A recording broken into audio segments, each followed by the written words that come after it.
Good afternoon and good morning, depending what part of the country you're tuning in. So we have had an eventful 72 hours in real estate world.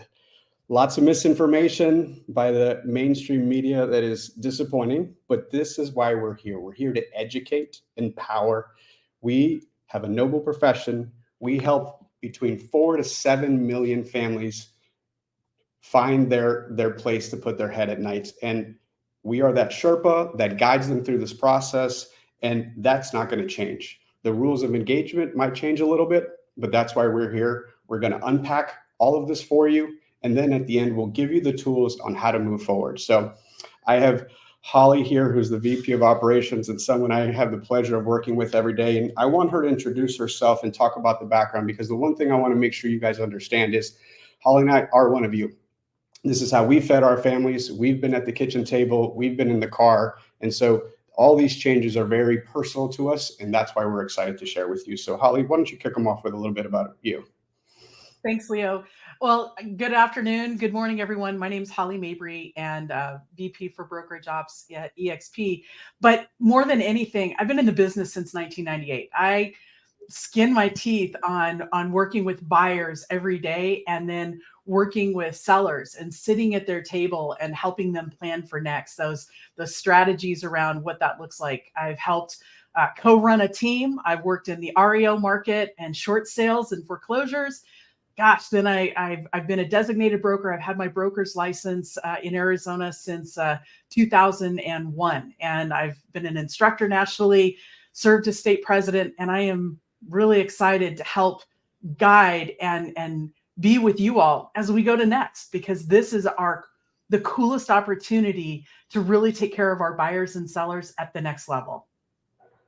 And for the ones who don't know me, I'm Leo Pareja. I'm the Chief Strategy Officer. I've been licensed since I was 19 years old. I sold close to 4,000 homes in that time period. And like Holly, I've done REO, I've done buyers, I've done new construction. I've done it just about everything. And change is constant. Change will always be here, and the professional will rise to the top. So let's jump into it and start unpacking all this for them, Holly. Absolutely. So let's talk about the settlement, Leo, because this is the big thing. This was the big headlines that hit on Friday for everyone. And so what I loved, yeah, go ahead. Yeah, let's just jump right into it. So the settlement protects 1 million members. So it was very clear who it protected, and very notably who it didn't.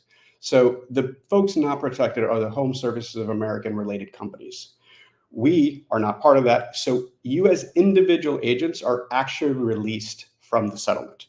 We as corporate are still litigating our own stuff, but that was already ongoing, and we're well prepared for that. But everyone should, breathe a sigh of relief who's licensed and a dues paying member of NAR. And we are, by the way, we're going to try to leave as much time for Q&A. We're going to answer as many questions as possible. And just so you know, this presentation is what your COEs are going to have. It's what your brokers are going to have. And me, Michael, Glenn, Lauren, Holly, all of the folks in leadership who have licenses and live and breathe this stuff, we're excited to join you at your calls with your organizations and your communities as many times as you need us, because we're going to do this together. So absolutely. The next part of folks that this releases are the offices, directors, and other participants in NAR activities. So as Holly mentioned, she's a past president. I was actually a member of the NAR board while I served as NAR's national president. So all the folks who are affiliated are also released. Nothing else to unpack there, really. The practices change will be implemented mid-July, right? So two things to think about. The July date is the one that we're all just going to mobilize and start rolling out stuff as soon as this week and next week, and as soon as it becomes available. But let me not forget to point out, the judge needs to ratify the settlement, and the DOJ can comment. So what's most likely going to happen is lots of opinions. I got a lot of emails from you guys over the weekend. That email came from my personal email. So what's going to happen with the VA? What's going to happen with FHA? We're going to find out together and very quickly, and we're going to operationalize it. I have a phone call into the director of the VA, who I happen to know, but his phone's been off, and I'm sure it's for a pretty good reason this morning. So as you know, we'll implement policy, but we'll be watching very carefully all the moving pieces. So Next point, if you want to take it, Holly, that's the big headline. Yeah, so NAR is going to pay $418 million. That's going to be spread over 4 years. And I know there have been a lot of folks who are like, what does this look like? We're going to find out more together. And really, this is a boon to wrap all of the lawsuits that were seller lawsuits together. And that way, we're all released in that respect. Now, the only lawsuits not released are anything filed by buyers as plaintiffs. And so those are still going to be litigated. Those are still going to be looked at. Right now, it's a little bit interesting the way the law reads. And so we're going to be having more information in your broker meetings and stand-ups to make sure that you're fully aware of what this means buyer-wise. But seller, this is the release for the big sellers across the 3 main lawsuits and all the copycats. All right, well, let's jump into what happens. This is where the meat and potatoes, and we'll spend most of the time talking. And we structure this in a conversation of what currently happens. So before March 15th and after March 15th. So what's been going on for as long as most of us been practiced? You know, when I got my license and I entered a listing into the MLS, we understood, you know, blanket offer of compensation. It was unilateral. It was one of the pillars of cooperation as it was taught to us. And if for any reason there was an argument, you take it to arbitration and you wouldn't even, you know, mess with the transaction because that was a promise to you. That is being deleted from the MLS fields. So we no longer will have a blanket unilateral office of compensation that prior to that date could not be changed. So Holly, that's the biggest change we've seen in this settlement. Absolutely. And before everybody gets a little bit concerned, I want to go back to 1996. And in 1996, we all worked for the seller. We had subagency, and subagency went away because we really wanted to see more proactivity. And actually, the DOJ wanted to see more buyer representation. So there's always been a consistent evolution in our industry of how do we better take care of clients and serve them at a higher level with fiduciary duties. And that's what came in 1996. Now, speaking of fiduciary duties, that agency relationship that we have in almost all of our states, mostly we just had to have that relationship and that designation of the client that, hey, Holly's going to work for me as my buyer's agent. Well, now going forward, before any showings, we're going to have to actually have an employment agreement as well as agency. So that buyer broker agreement becomes really important. We're going to talk more about that here in just a moment. Yeah. So most states only required agency disclosures to represent a buyer. So, you know, one of the things we'll talk about in the next slides is, you know, the buyer employment relationship, not the agency relationship, was very much implied and assumed versus now it will be definitively spelled out. Let's go on to the next one. Yeah. So offer of limited or dual agency. So think of it this way. Prior to Friday, if you were having an open house, somebody walked in and said, oh my gosh, I have to buy this house. You might go ahead and offer them compensate or offer them agency and they get paid that way.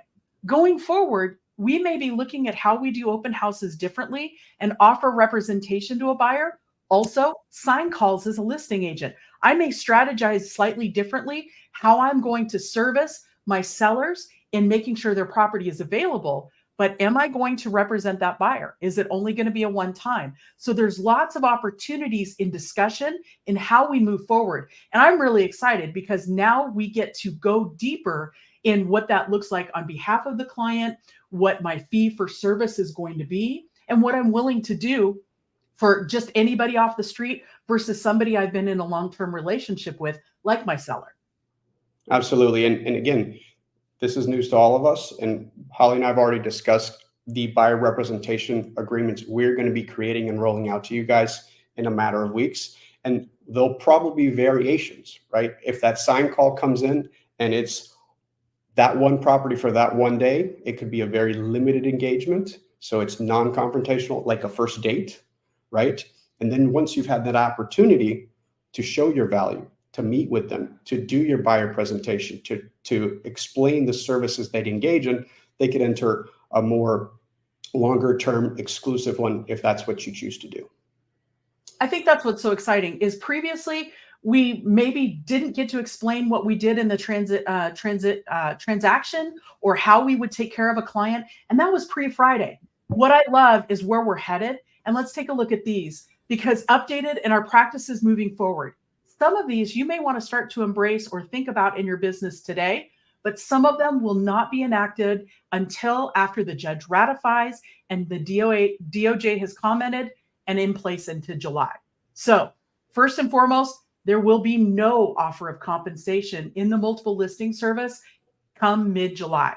We all need to be prepared for it. And the offer of compensation could already go to zero. That was a rule change by the National Association last October, but now it will be completely eliminated. And that's an important distinction as we go forward. Now, this is the part that I had the most questions about during the weekend because it was part of the settlement. So sellers may offer concessions via the MLS that could be used and included for buyer broker compensation. So that feels confusing, right? Like we're moving it from one line to the other. So the biggest shift that you guys need to take away from this is one was a unilateral offer of compensation that was guaranteed and it was there. Now a seller at the listing appointment can make the decision that we will credit X percent number of dollars to be used as buyer concessions. That could be used for closing costs. It could be used to buy down points in this interest rate environment we're in, or it could be used to compensate the buyer's representation agreement as a credit. So the example that we were kind of wordsmithing that makes a lot of sense is today, you could show a property that says $5,000 flooring credit because the dogs tore up the floor and they didn't want to deal with it prior to listing. And so it's advertised. But what happens in practice?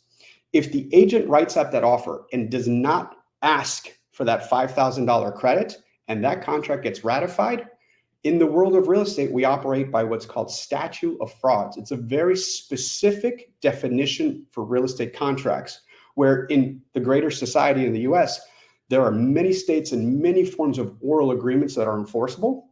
Real estate specifically is one where it is not. I feel like it's a baptism by fire initiation of almost all realtors when you forget to check off that washer and dryer and we buy one the very first couple of times of writing a buyer agreement. This will be that. Any credit advertised as a concession has to be part of the negotiation. And let me give you some more examples. If a property is listed for $1 million and someone offers $950 and there was an advertised credit, there's no assumption that that will be part of the contract.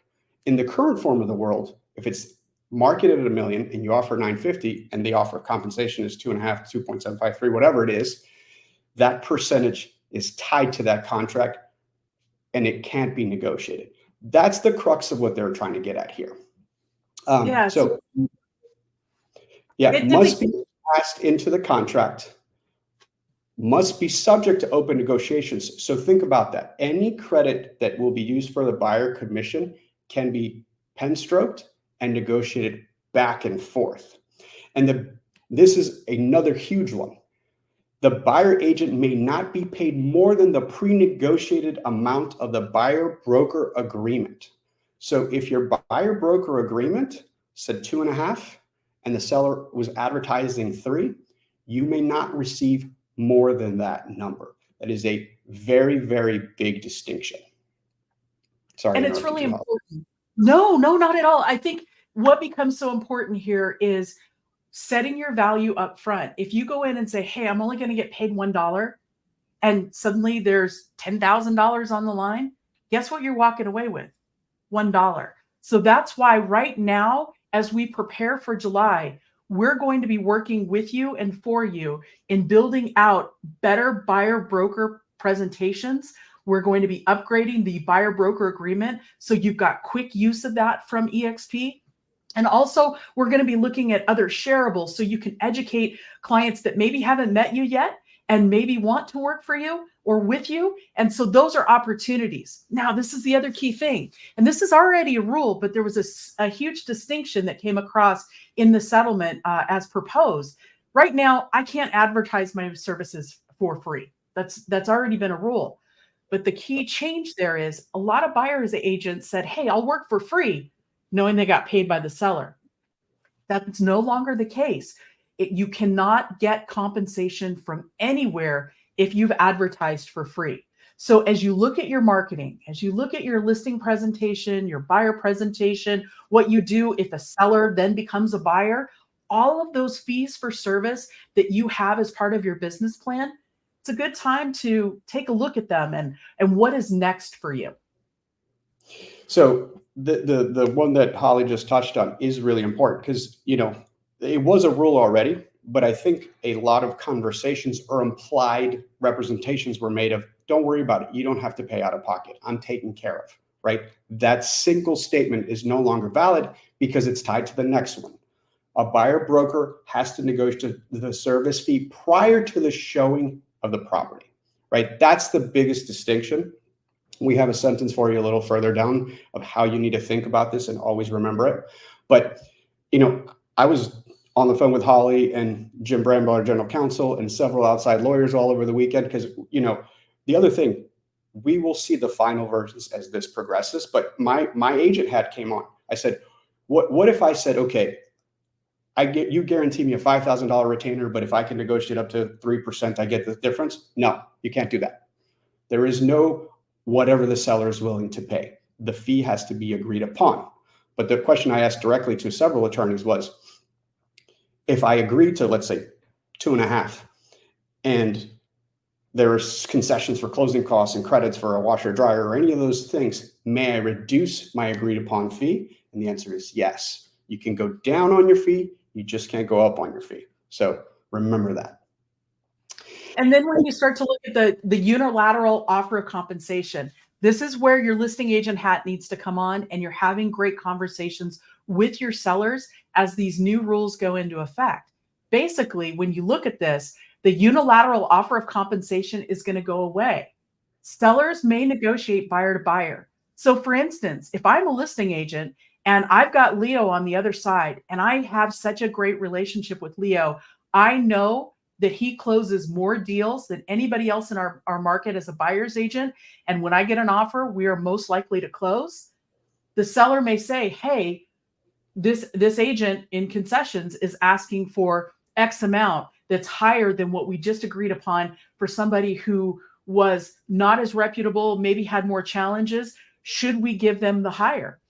And that becomes a negotiating strategy. If I've got a seller who's trying to get across the finish line faster, I may recommend or show them, hey, this agent can actually get the deal done representing this buyer, whereas we may have more challenges with another. So if you start to think about your strategy in the marketplace, relationships matter. How you show up in every single deal. Are you the most dependable to get it done? Do you give good advice? How are you in working and negotiating? Do you know your contract? All of those things make a difference in not just your buyer representation, but how you show up in that messy in the middle in negotiations. And it can make all the difference in the world. 100%. Yeah, it's exciting as we go forward. So let's give you some tactile tools. We know that the seller's offer of compensation is going to be eliminated in the multiple listing, and we're already seeing 0. We wanted to give you a clause that you can use immediately today. And I will share with you all, I've been using this clause for quite a while, about 15 years, going through the short sale market and REO where they were cash poor transactions. Buyers couldn't pay me. There wasn't much offered. And so I was inserting this clause into my contracts, and it works really well. So seller to credit buyer X amount at close of escrow to satisfy buyer's contractual agreement with buyer broker. Now, the key to this, you must have not just a buyer agency agreement, but a true buyer broker agreement to get this paid. We've not had any issues with FHA. We've not had any issues with conventional or USDA. VA, we understand is different because whatever is offered in MLS is what is allowed to be paid. As Leo said, he's got to call in to the head of the Veterans Administration. We do anticipate rule changes, and we'll be bringing those to you as we are aware of them. And as just in time, I was wordsmithing with Ed Zorn of CRMLS this morning, And he even suggested a language that says seller to credit eXp Realty X percentage with successful closing, because we think we can make the argument under VA right now, because historically they allow buyer brokerage, which again is not fixed. It could be as little as 1.5%, 1%, 2%, 2.5%, 3%, 4%, right? And under the current rules of VA, I would make an argument to an underwriter that satisfies it right now. So lots to come, but we wanted to give you tactile go started this afternoon as we see these changes start to flesh out across the board. So this is our big takeaway, Leo. Yes, this is the mantra, everybody. If you remember only one thing Holly and I said today, this is it. Treat your buyers like you treat your sellers. Think about it. When you meet with a seller, mostly because of the rules that involve a listing agreement, you don't just kind of meet a seller and go, yeah, let me see what I can do. And there's no agreement in place and there's no expectations of I'm going to do X, Y, and Z. Like sellers, you have a presentation. You are typically competing with multiple people. You sell on value. You explain your services and why one company charges less and does less and one does more and you get more. That is the way of the world now. You treat your buyers just like you do a seller. You get a consultation, you pitch, and you compete for the value you will deliver for the fee you're willing to accept. So again, one takeaway today is you now put on your listing agent hat when you meet with a buyer and you treat them the same way. So we will be delivering all the assets that you will need in order to do this. Do not worry. We are feverishly working on delivering in days and weeks, not months. But that's the one takeaway. 190 pages, tens of hours of lawyers. That's what you need to take away from this. Yeah, and think it's a consultation and a strategy. When you think of how people need to buy a home in this market, it takes great strategy. Interest rates are higher, home inspections, loans, all of those things.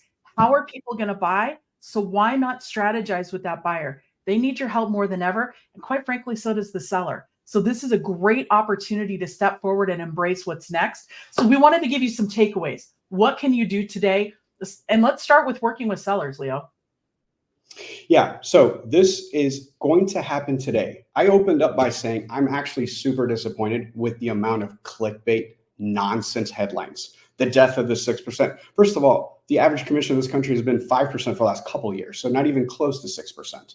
That agency goes away, buyers agents disappear. There's a whole lot of misinformation. So your very first thing today is to be knowledgeable and be well prepared to explain this. This will be on YouTube. So I encourage you to go back, listen. If you're one of our agents, if you emailed me over the weekend, I probably responded, right? There was a lot of engagement. We're all here. If you're at eXp in workplace, you can message any one of us. That's actually one of the beautiful things about our flat organization. You message Glenn, you message Michael, you message Carolyn, you message Holly, you get us, right? And most of our cell phones are in there.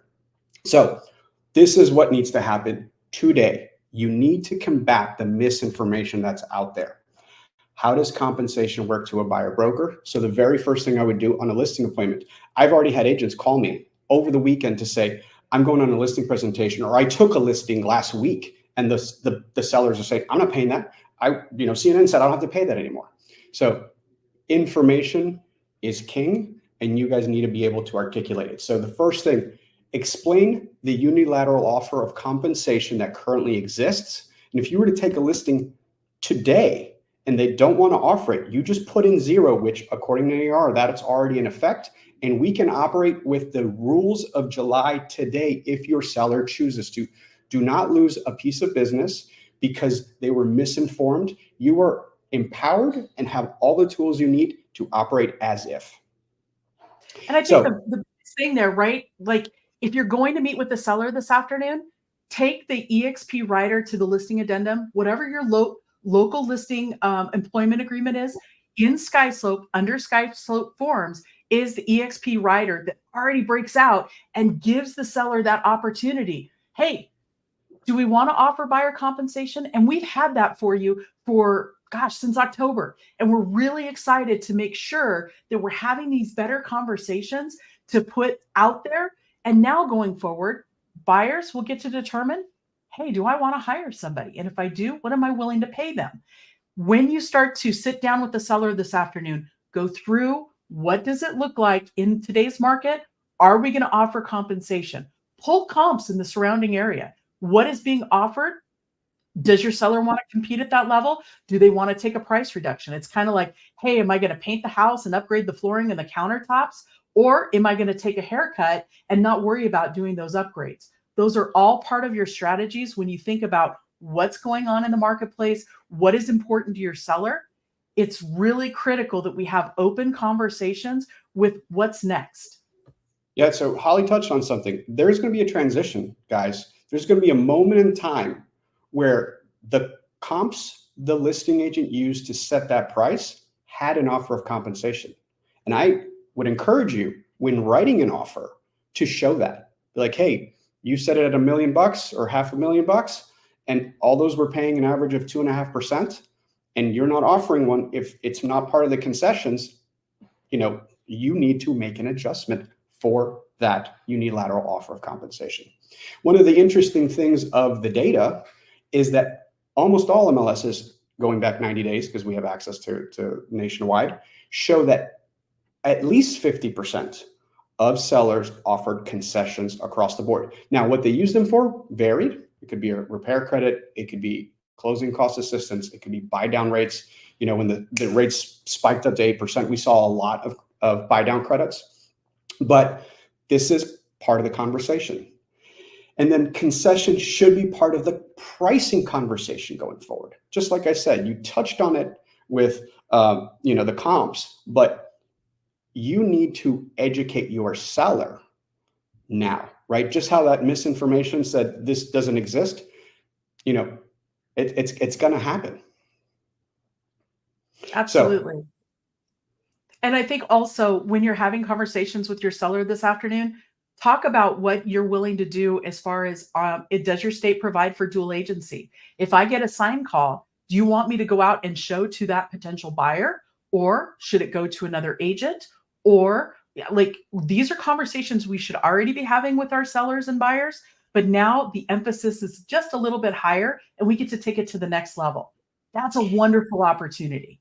But let's unpack that a little further. Again, when we talked about what happened pre-315, it was very kind of assumed and convenient, right? If it was easy, I'd open the door, whatever happened. Now, I'm going to jump down a couple of bullet points because I'm touching on it. I fully expect to see dual rate commissions or variable rate commissions, and it depends on the state what they call it. So what does that mean, Leo? Right? That means when I take a listing, I'm going to agree to representation for the seller, X amount. But I'm going to have a conversation with that seller to say, hey, in this new world, we're not offering a buyer compensation. There are going to be a lot of consumers who read the clickbait news that said, I don't want a representation, and they're going to call me. I'm not allowed to unlock that door unless we have an agreement in place. And so if you would prefer that I represent just you and, we're just going to do the ministerial acts to fill in the blank, will you pay me X more for that? Because there is going to now be a world where someone is fully represented or partially represented or not represented at all. And so this is going to be a very important talk track that we will be coaching and teaching and training to on how you can handle those conversations, because I think the biggest hurdle, and guys, there's going to be a transition period. Holly and I were talking about this. Do we see other models popping up of, limited service, flat fee, all kinds of stuff's going to happen. But what happens historically when shifts happen is you have 200, 300, 400 ideas. It happened with the birth of the railroads, and then it consolidates into 2 or 3. What happens is capitalism is efficient. Water finds the lowest point in the room. What works for everybody and is the most accretive thing will happen. And my humble opinion is in 12, 18, 24 months, we'll have a, best practices that we see across the board. And one of the interesting points as I was discussing this with one of the lawyers over the weekend is I said, what's your guess as to what happens in averages. And the interesting response was, we won't see averages probably anymore. We'll see in a market where there's no inventory and there's 17 offers, there will be a behavior we see. We will see a balanced market with 2 to 3 months of inventory, which, that concept doesn't, sound familiar anymore. We haven't seen a balanced market in a good while. And then a lot of you on this have never seen a buyer's market. Holly and I sold homes when there was 18 months of inventory. There was once upon a time where out of 10 houses on one side of the street, I had 5 of the listings for Fannie and Freddie, right? So that will be a different behavior. You will incentivize the behavior that you need to stimulate commerce, right? At the end of the day, this is pure and free capitalism. And I truly think that that's one of the beautiful things about what we do. I think the folks who deliver value and can articulate it and build systems will actually thrive through this. So sorry, I skipped the one bullet point I want to make sure. Sure. Back to that listing appointment this afternoon. I told you guys I was jazzed up when I got here. I didn't sleep much because I was so excited to share some of this stuff. It's going to become a very serious education process for your seller. If you're selling a home in the FHA VA limits in your county, which you better know, you need to explain that there are things that are different than for a conventional buyer outside of that range, right? So we will give you all the data so you're the expert, but you just will have to start getting into the practice of communicating these different nuances, because what you don't want is halfway through the transaction, someone's got one way of looking at the world, and we could have the deal fall apart. So dual rate commissions and variable rate commissions are going to be a thing. Get really, really clear understanding. What do we do with a buyer, right? I guarantee you, starting tomorrow. I had an email from an agent who said over the weekend they had buyers who forwarded them headlines go, I'm not paying you anything. I'm not going to pay you, right? In the current world, that's still not an issue because most of the listings have an offer of compensation, but there's a lot of misinformation. So you have to be the Sherpa. You have to be the agent, the expert that guides them up the mountain and protects them from the perils they're not aware of. And update your listing packets, menus of services, fees for services. And don't be surprised if we see a proliferation of people experimenting. Flat fee, a fee for opening a door. I'm fully expecting to see a whole lot of creativity till we find, and again, and just like today, there are, high-end boutiques, full service, limited service for all experiences across society today. I think that's the key is when you know who you are and how you want to run your business and you know your numbers, you can adjust very easily in this market. And that would be my challenge to all of you watching is look at your numbers, look at how you want to make pivots. What kind of agent do you want to be known for in the marketplace? And start articulating that. Start articulating what it looks like to work with you, what you bring to the table, and why it's so fantastic. You can sell on value, you can sell on price. As Leo said, capitalism drives, and this is a great opportunity. Now let's talk about buyers, because this is where I also get really excited, because I want you to start thinking about your buyers just slightly differently. How many of you are buyer agents and the phone rings and you're gone, right? Like you're out and you're opening doors and you have that passion to meet people and help them find their next, place to make memories. Well, I want you to think about what that looks like when a buyer calls and how you have that conversation, because now is a great time to educate them beyond the headlines, but also what is coming soon. If you've got buyers that are not quite ready to buy, but they're thinking about it maybe later this summer, great. Those folks are in transition, and set them for success. So if you're thinking of your social media, and I'm thinking of quick hit reels and quick hit TikToks, if you will, great. Talk about 3 things buyers should know in the market right now. Talk about 1 question to ask every agent that you're going to go interview. Encourage people to dig in and understand more about what makes their market work, because the more you're that kind of community resource and you're leading with value, the more trusted you become and the more people pivot and want to ask and work with you. And that's the key in all of this. We're going to be, as a company, driving as much information for you to leverage and use. We're going to help you update your buyer packet and so forth. but what does it mean to show your value? Can I find it on your website or your video blog? Can I find it in your social media? And if not yet, we're going to be creating those things for you to help in a social media package, all of it, to really explain to buyers what's new and what's next. And that becomes really, really important to all of us. And there's folks on here who are probably stressed out because a good portion of their business is lead gen from the internet, right? And what we've been trained to do over the last couple of years as those lead sources grew was speed to lead and appointment at the property to build rapport, right? So I'm talking to a very specific group of you right now. You will have to modify that. We will be rolling out a buyer representation that's one page. That's the goal, where it's like, hey, this is just for this property and it could be this price.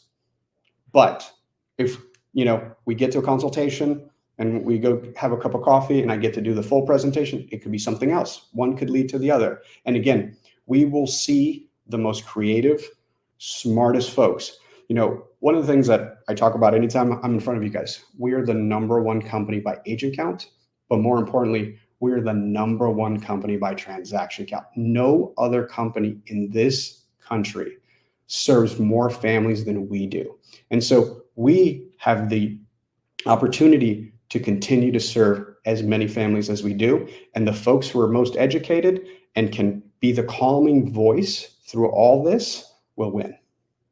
So let's talk. You talked about the lead gen folks. I want to talk to our brand new agents out there who maybe are a little bit nervous. Being a brand new agent and with a company like ours, in the stats that Leo just shared, those are stats, they belong to you. And those are things that I want you to capitalize on in speaking in your local marketplace. Who better to support you through this transition than a company like ours? One of my favorite things as a brand new agent, I lived with my grandmother. I was fresh out of college, and I had to look up the word escrow. I didn't know what it meant.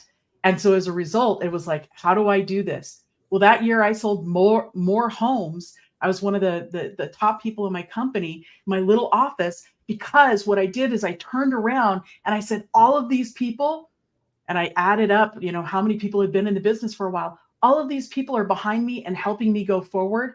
And I want you to do that with EXP. I want that part of your buyer presentation. I want that part of your seller presentation. And I want you talking about what's great about your affiliation here, because that makes the difference. And so as you start to look at updating your resume and stats with key terms, like, how much money have you saved your clients on average in every negotiation? How many contracts did you have to write to get them to close? Especially for those of you who've been working in this market for the last year, 18 months. Man, were you one of those people that were able to close the gap quickly? That's huge. What does that look like? What's in it for the buyer in hiring you? And get that information out. The more we can do, that will make a difference in why buyers hire you. Because we already know buyers typically only interview one agent. Why not show them why they should ask multiple agents and they always come back? One of my favorite scripts is, hey, until you have chosen your agent, please know anything you say can be used against you in a negotiation. When you're ready, I'll be here to serve. And those kinds of scripts go quick and people go, wait a minute. What do you mean if I say something, it could be used against me in a negotiation? You walk into an open house, you say you just won a bunch of money or you got left a bunch of money. As a listing agent, I just heard that we can get full price. As a buyer's agent, I know how to protect you before we go into that open house. So those are things to think about as we go forward.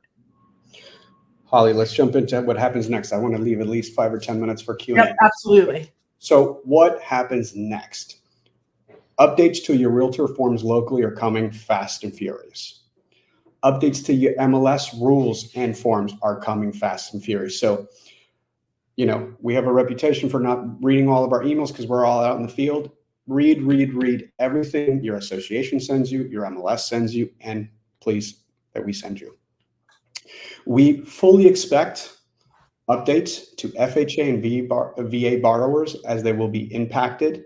And it could be swift or it could be language, just like I described earlier. Updates to the relocation market. pending those clients, how buyers are representation. So for most of you that don't do relo, the relo fees are typically covered by the employer on the seller side. So my guess, and again, we're 76 hours into the news breaking, is that may happen on the buy side as well. Anything you want to touch on there? No, I think those are huge industry changes.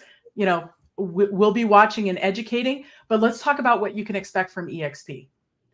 And we're really passionate about this. Yeah, in the coming weeks, we will be updating the listing rider addendum for all the language needed to comply with the settlement. So as Holly said, as of October, as soon as the settlement, the lawsuit went the specific way, we already did that, but we're going to make sure it's fully adapted to the specifics of this settlement.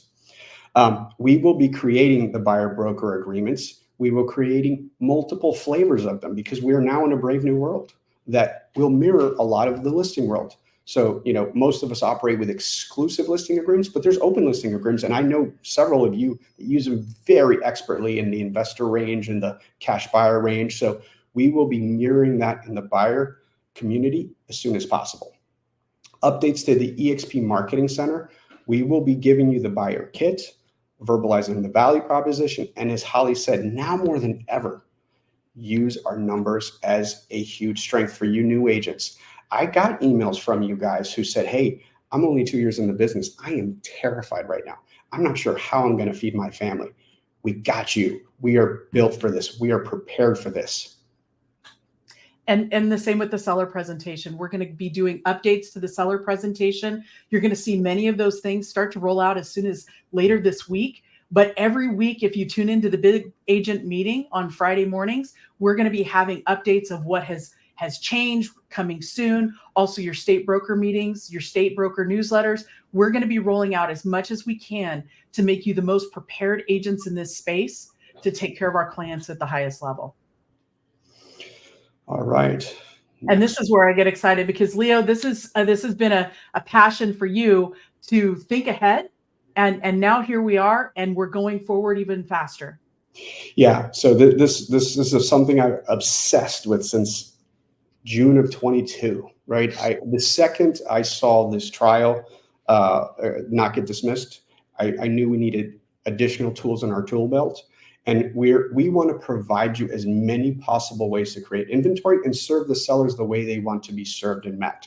So, as we dove through the settlement, we will be actually modifying this where we think we actually just created even more opportunities to not only be completely compliant with all of what the DOJ and NAR want, but also give you the tools to compete and stand out even more. So we can leave this one up for a little bit, as we can leave this one up the entire time, but I wanted to leave at least 10, 15 minutes, which I think we managed to do. So we're ready for Q&A, Randy, if you want to start just throwing them in the chat.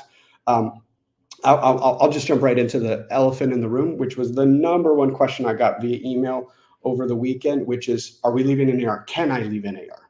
And the answer is, we're going to do what's best for you and us. Right? That is our number one priority. We are here to serve you. We've seen a lot of companies say, we're pulling out of NAR asterisks where possible and applicable. And honestly, frankly, I'm going to call that lip service because operationally, in most markets, you cannot participate in both the MLS and access to forms. So I'll give you a clear example. In California, you do not have to be a member of California Association of Realtors to join CRMLS. You could be a non-member participant, but to then have access to the forms, you need to then pay $1,500 a year, right? So, we will do what's in your best interest and our best interest, and the release actually came from your membership dues. So this is something we'll be watching on a super regular basis, and just stay tuned is my answer to that. So as of right now, it is very useful for operating, access to the MLS and getting the forms. The moment it does not, I would say it's up for review. I think the other option is EXP, what I appreciate is always a personal choice, how you run your business, the things you do.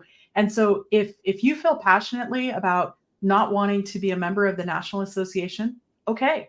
We do have another brokerage, which is eXp Commercial, that if you choose to change to, we can make that happen. Just reach out to your state broker and we can support you as needed. But again, no forms, and so it's a bit more costly on that end. Yeah, so what does that mean? I don't know if any of you have done a commercial deal before. Typically, there is an outside attorney fee to review the contracts and to create them and to prep them. So again, we actually can do that. You could be part of eXp Commercial and actually write residential contracts, but you won't have access to the MLS in the vast majority of them. Off the top of my head, and I could be wrong here, so feel free to correct me, or somebody probably will in the comments. California and Colorado are the only two states that I'm aware of that allow that. There could be others. And again, guys, the world is changing minute by minute. We don't know what it'll look like in 30, 60, 90, 120 days. And as I said, we reserve the right to review and change our mind. I love this question. Why would a buyer now want to work with an agent? Let's assume the seller is still willing to pay the buyer agent commission. Can the agreed upon amount be paid from the seller side as current, or can it only be paid by a concession? So there's a couple of questions in here, Leo, to unpack. Yeah, you want to take it? I got lots of opinions, but go ahead and take it real quick. So why would a buyer now want to work with an agent? Honestly, at the end of the day, this is one of the most complex transactions somebody will ever take on in their life. It's super easy to go to Zillow or Realtor.com and search for properties. It's super easy to think what it might be worth. It's not super easy to know this home inspector is better than that. I also need to be paired with this lender, how to advocate for in an appraisal, right? Also, what concessions should I be asking for in the contract? What else should I be aware of that is going on? Gosh, are there issues with drinking water? Is there issues with flood zone? Do we have airport noise? All of those things that, because you work closely in a community, that you know innately to either make disclosure, help find the right information, and guide that buyer through the most complex transaction. Also, buyers are continuing to live their lives. They've got to get the kids to school. They've got work issues. Maybe they're taking care of their families and parents. Their mind is not on the transaction 24/7, but yours is as the professional. And that's the opportunity to be hired. So said differently, I always say this to folks. Real estate is the single largest investment the average American family makes. It happens on average 3 times. It's infrequent. So it used to be 7. It's moving towards 9-year average in between transactions. And it is highly emotional. Half of my career, I said, our job is to keep the parties from suing each other, right? The rates of litigation, this is a statistical fact, for FSBOs that end in litigation versus represented parties is staggering. The two stats that I would be very familiar with, and again, we will be giving all of this to you, is FSBOs typically sell for less than represented parties because there's no experts helping negotiate. And I want to say it's like 3 or 4x times the percentage that they end in litigation. So that question really digs at, what is your value prop? How are you representing value? And again, it could be commoditized, which I fully expect to see some people do. And there'll be 2 sides to the pendulum. I fully expect to see people continue to get the same type of percentages they've been experiencing if they can articulate the value proposition and the buyers can see the value in it. So again, I'm looking off to the side so I can get to as many of these as possible. Does the credit from the seller to the buyer paragraph include the listing agreement, or that's no longer part of the transaction? So in the listing agreement, you can put in there that the seller's offering a concession. But again, the distinction here, it's an offer of a credit is not guaranteed unless fully negotiated into the contract. That's the biggest distinction. I saw one a second ago. Does this affect rentals? It does. It does. It did not specify one or the other. So the offer of compensation is being deleted. Unilateral offer of compensation. Concession is a separate word. I think we've got a question specifically to the state of Wisconsin that doesn't require buyer agency. That's great. Buyer agency may not be required, because everybody's a sub-agent of the seller. But in order to get paid and guaranteed as a door opener, you will have to go down this path. So likely we're to see legislation in your state. There's going to be more that I know your state brokers are going to be all over. So please keep plugging in with them as we go forward, because they're going to be bringing you the latest and greatest from your state association as well as the state legislature. So let me also remind you that none of this is final. None of this is final. The judge has not ratified this. The DOJ has not opined. And as we move towards that, we could see extensions, we could see additions, we could see amendments. So, you know, as we get towards the finale and the implementation, there could be very specific things that could happen. All right, let me just. With regard to new construction, I'm going to reserve the phrase "it depends." If it is something that is, again, this is coming out of NAR settlement with the Department of Justice and the Realtor organization specifically. So if you had listings that were on the multiple listing, if you were taking listings representing a seller, yes, it absolutely impacts. If you were going to a new home subdivision, we'll see. And we'll have more information as things kind of unfold and what to expect. Yeah, but let's touch on that, because I live in Miami, and you know, we have big towers that offer 5 and 6% during the pre-construction phase. I actually asked an attorney that over the weekend, because that's a very real thing. And what he said is, if you represent, like, and again, in my market, we have some amazing teams with us that actually do a lot to be able to be even eligible for that. What do I mean by that? They actually go to Latin America and Eastern Europe and Dubai, and they go to these countries where the, you know, affluent folks want to get their money into the US market. And depending on geopolitics, that changes every 6 months, right? So like, if you have a pre-construction tower to sell in Miami and you're willing to pay these very sophisticated buyer brokers to sell out 100 units so you could get your first release on your construction at pre-construction, if you are catering to those people, you better put in that buyer representation 6%, 5%, whatever is being offered, because that's very purposeful. You're representing that very specific party for that very specific product, and you're doing typically a very high value activity to do that. So excellent question. So if the commission's not coming out of the seller's profit, is the buyer going to have to pay cash? Potentially. The buyer may be showing up to pay in multiple different ways. They may show up with cash at closing. They may do a line of credit. They may put it on a credit card. There are a lot of things that may be in flux as we go forward in how the buyer chooses to pay their agent if they're not getting a concession from the seller, or if the seller opts not to. So I got a question that said, hey, I can't show a property under another agent's client anymore. How soon should I expect a new listing contract? What are the guidance? So remember, the rule change does not go into effect till mid-July. We will be getting you everything you need in a matter of days and weeks. And we will then be spending countless hours training you, answering questions, daily stand-ups. We've already operationalized across all the markets with the COEs and the brokers.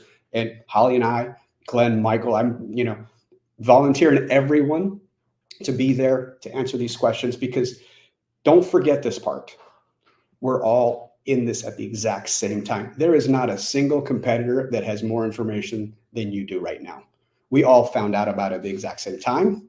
We're all making our own internal analysis, which could shift as we get more information. And like I said earlier, I fully expect to see a whole lot of creativity come July, going into December of next year. And once we see a pattern, and again, it's not us, it's capitalism. It's efficient markets. It's what happens in a free enterprising society. We will start seeing the winning models. I think it definitely comes down to you as an agent being nimble. And Glenn said it so well in his video message to all of us this weekend. Stay nimble, stay positive, and keep looking forward, because it makes all the difference in the world. And so let's talk about teams, Leo, because we've got a lot of teams out there that maybe have buyer's agents and so forth. We are looking at what this does, what adjustments and best practices we might see for teams and strategies out of that so we can help you prepare and adjust maybe what's next for your teams. And so could it be team agreements, how you show up, how you take listings, all of that. Working with Zillow, we are taking that all under advisement so we can help you chart the path forward.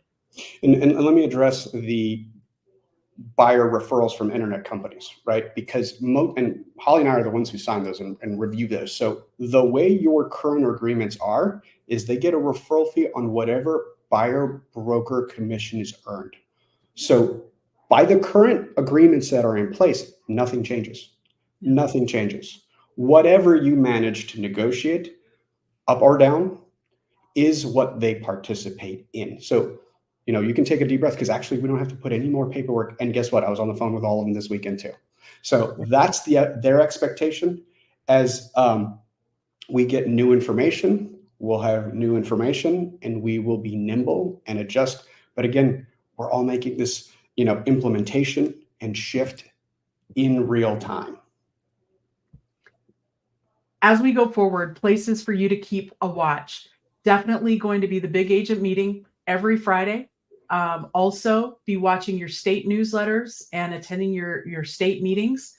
I know that we do have an operationalized team that is going to be meeting and pushing things out. If you've got large networks that you would like a guest speaker to, please reach out to Leo or I, and we'll make those arrangements. We'll make sure that somebody is there for you and helping, whether it's a member of the state team, member of leadership, Lauren, myself, you name it.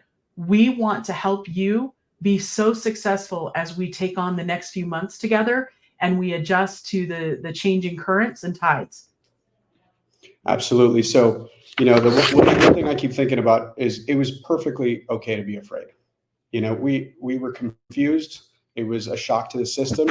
But today we wake up, we gather all the information, and it's the expert. If you've ever seen me do a keynote, I actually use this analogy a lot because I think it's super important.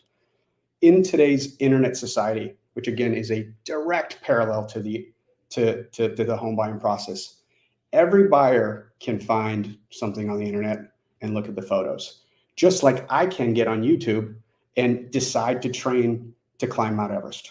I can get the diet, I can find the gear, I know what workouts to do, I can look the part.